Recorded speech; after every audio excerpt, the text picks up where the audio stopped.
Hi guys, we have our audience here today.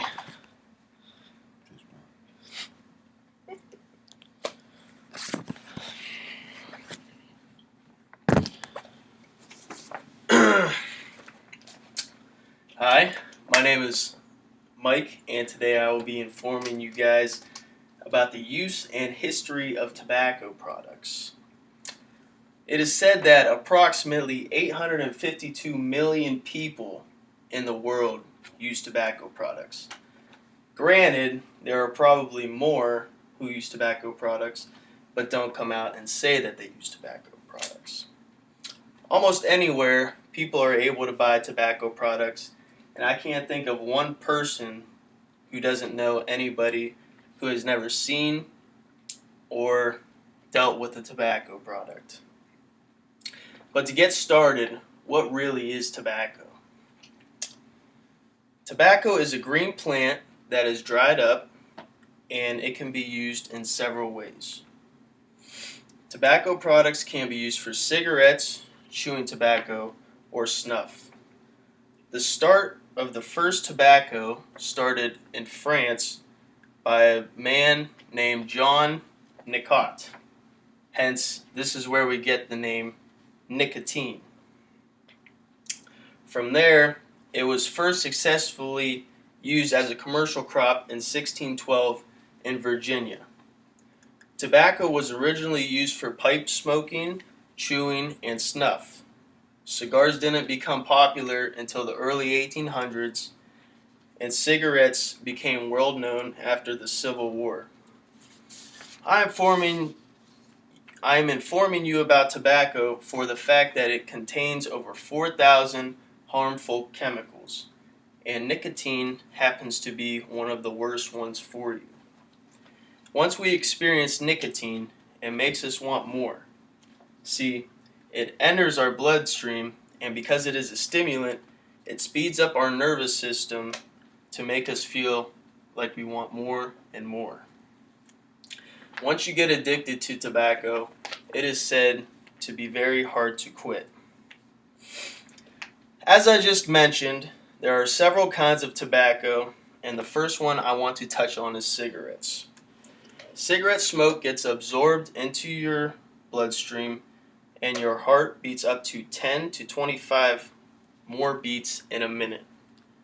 The oxygen level is then reduced because of the carbon monoxide, making it harder to breathe.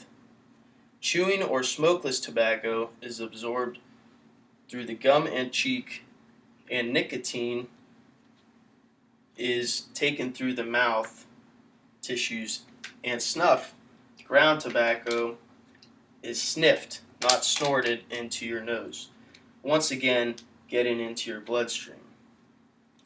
The use of tobacco is widely known to be bad for our physical health, but it is also being noted to be unhealthy for our mental health as well.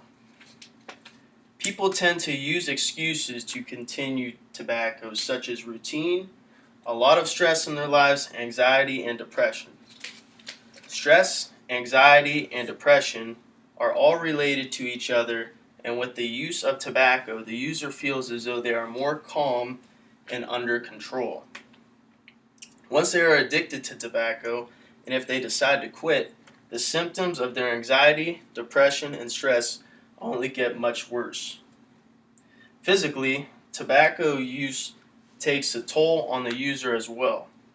The less oxygen taken in by a smoker causes a higher resting heart rate, and their heart is somewhat working twice as hard.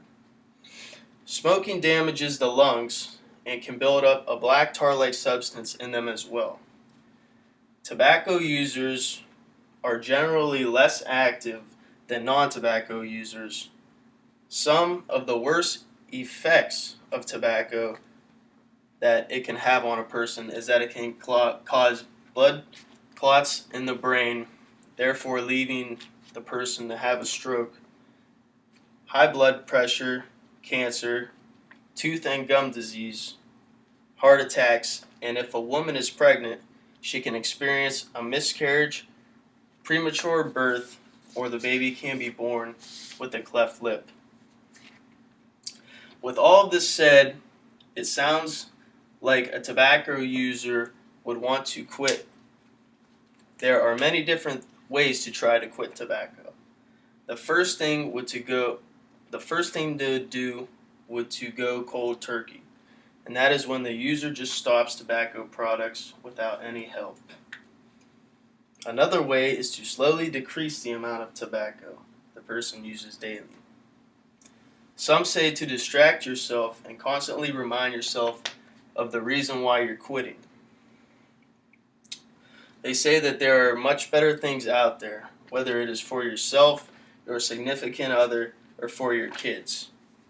People say, most importantly, to reward yourself whenever you turn down a tobacco product because it keeps you motivated, and once you come to terms that you can live life without a cigarette, you can live a lot longer. Thank you very much for listening, and I will see you next time. Hey.